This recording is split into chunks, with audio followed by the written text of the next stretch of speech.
Assalamualaikum warahmatullahi wabarakatuh. Perkenalkan, saya Amelia Hairunisa dengan NPM 2213022045.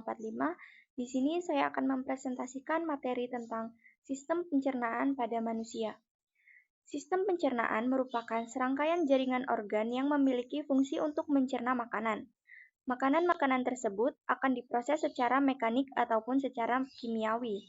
Proses pencernaan melibatkan pemecahan molekul makanan besar menjadi molekul yang larut dalam air. Hasilnya kemudian masuk ke dalam darah dan disebarkan ke seluruh organ tubuh. Nama-nama organ pencernaan pada manusia yang pertama ada mulut. Di dalam rongga mulut terdapat beberapa struktur, gigi, lidah, dan kelenjar ludah. Mulut berfungsi sebagai tempat masuknya makanan dan dimulainya proses pencernaan secara mekanik oleh gigi dan kimiawi oleh enzim amilase. Yang kedua, faring dan esofagus.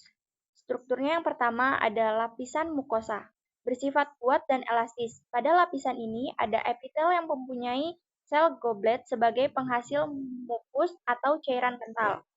Mukus tersebut berfungsi melindungi dinding faring. Lapisan fibrosa adalah jaringan yang kuat dan sedikit elastis. Jaringan tersebut disusun oleh serat kolagen. Selanjutnya lapisan muskular atau otot. Otot pada faring terdiri atas otot sirkular atau melingkar serta otot memanjang longitudinal. Kombinasi dari kontraksi kedua otot itu akan menggerakkan makanan ke bagian pencernaan yang selanjutnya.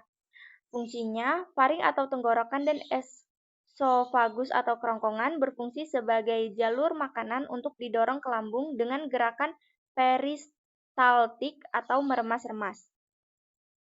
Selanjutnya ada lambung. Lambung terhubung dengan dua saluran pada setiap ujungnya.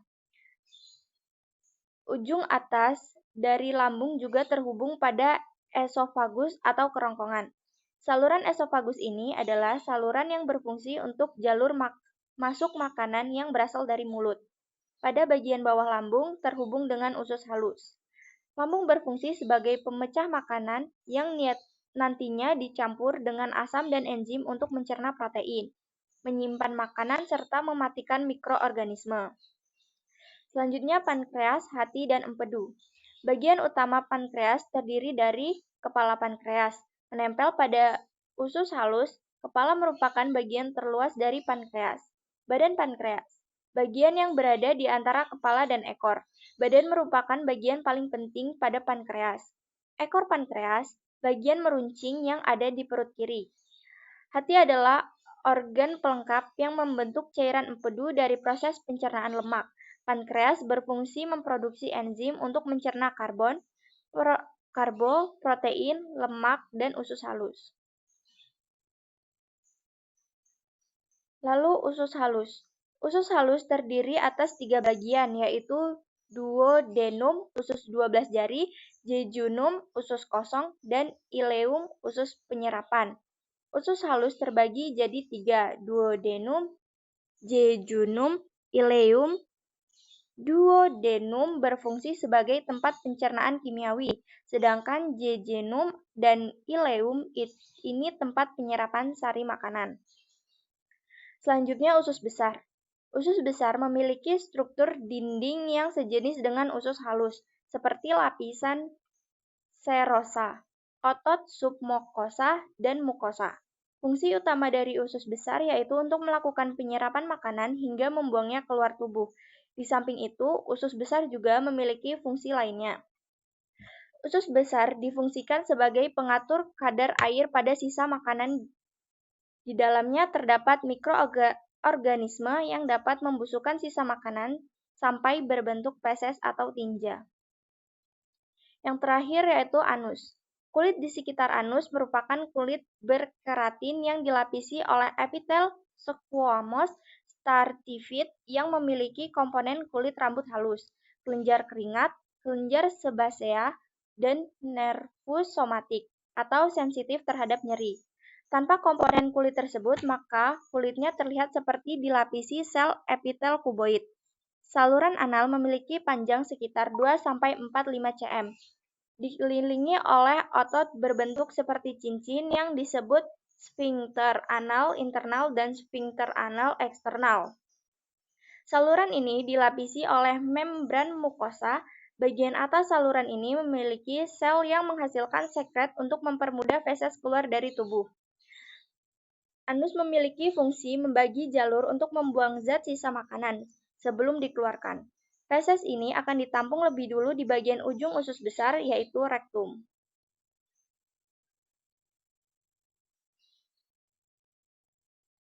Yang kedua, bagaimana mekanisme kerja enzim-enzim pada organ pencernaan saat terjadinya pencernaan? Enzim adalah protein yang ditemukan di dalam sel. Enzim membuat reaksi kimia dalam tubuh.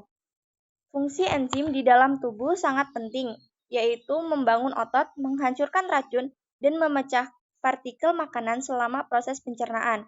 Adapun mekanisme kerja enzim pada organ pencernaan yang pertama, di mulut. Makanan pertama kali masuk melalui mulut. Di sini terjadi proses pencernaan secara mekanik dan kimiawi. Proses pencernaan mekanik dilakukan oleh gigi dan proses pencernaan kimiawi dibantu oleh beberapa enzim seperti amilase, petialin, dan juga enzim maltase. Yang selanjutnya kerongkongan.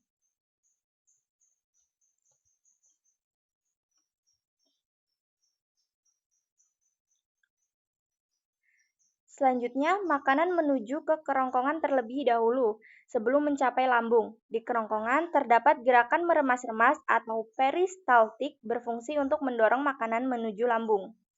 Selanjutnya lambung. Di lambung terjadi proses pencernaan secara mekanik, yaitu ketika makanan dihaluskan oleh gerakan otot-otot lambung. Terjadi pula proses pencernaan secara kimiawi melalui enzim pepsin yang berfungsi mengubah protein menjadi asam amino. Enzim renin yang berfungsi mengubah protein menjadi kasein, dan juga HCl atau asam klorida yang berfungsi memecah protein serta melawan virus dan bakteri yang masuk melalui sistem pencernaan. Kemudian usus halus. Makanan yang sudah diproses di lambung menuju usus halus yang terdiri dari 3 bagian, yaitu duodenum, usus 12 jari, jejunum, usus kosong, dan ileum, usus penyerapan. Di usus halus, makanan diproses secara kimiawi, dibantu oleh enzim-enzim dari pankreas, empedu, dan hati, seperti tripsin, amilase, maltase, sukrase, laktase, dan lipase. Selanjutnya, usus besar. Setelah nutrisi diserap di usus halus, sisa makanan mengalami pembusukan di dalam usus besar. Dalam usus besar, air diserap sehingga sisa-sisa makanan siap diubah menjadi feses atau kotoran. Yang terakhir, rektum dan anus. Feses disimpan di dalam rektum sebelum dikeluarkan lewat anus. Di rektum, sensor di sana akan mengirimkan sinyal ke otak untuk memutuskan apakah feses diperlukan untuk keluar atau tidak. Setelah itu, feses yang siap dibuang akan dikeluarkan melalui anus. Otot anus berfungsi untuk menahan dan menjaga feses agar tidak keluar dari rektum sebelum saatnya. Yang selanjutnya yaitu ada gangguan pada organ pencernaan. Nama gangguan yang pertama yaitu GERD. GERD atau gastroesophageal reflux disease adalah jenis gangguan pencernaan yang terjadi saat asam lambung naik menuju kerongkongan.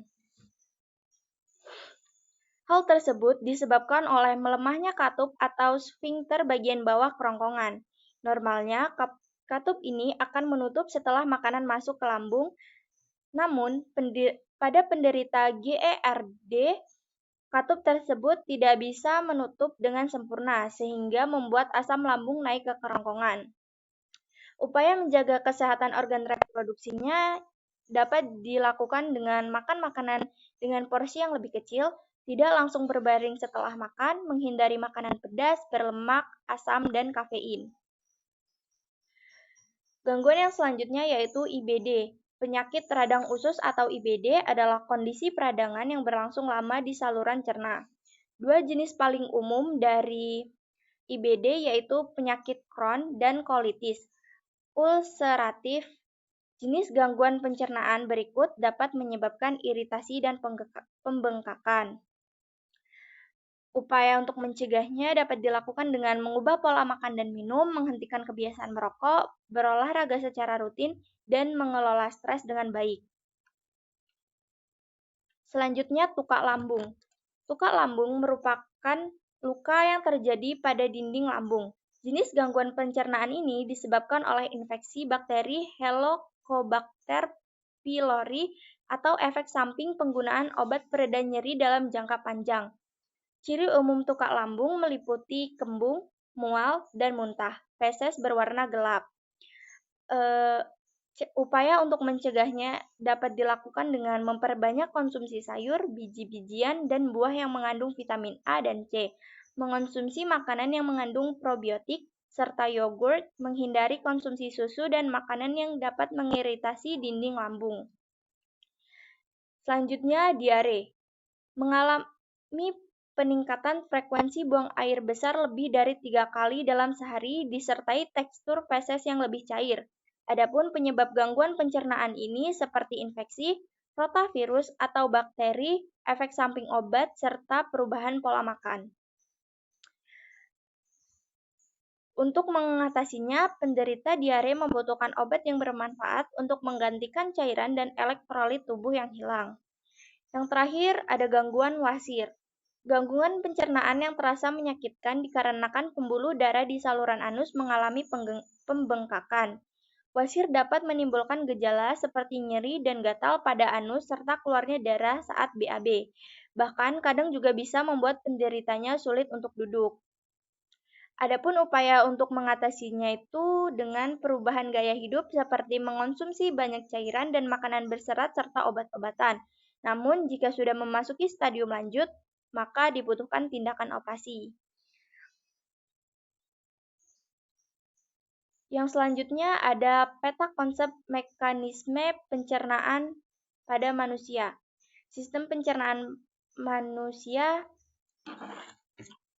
Yang pertama, sistem pencernaan itu membutuhkan nutrisi, seperti karbohidrat, contohnya jagung dan kentang, lemak, seperti alpukat, protein dapat didapatkan di susu, kacang kedelai, dan daging, serta vitamin, mineral, dan air.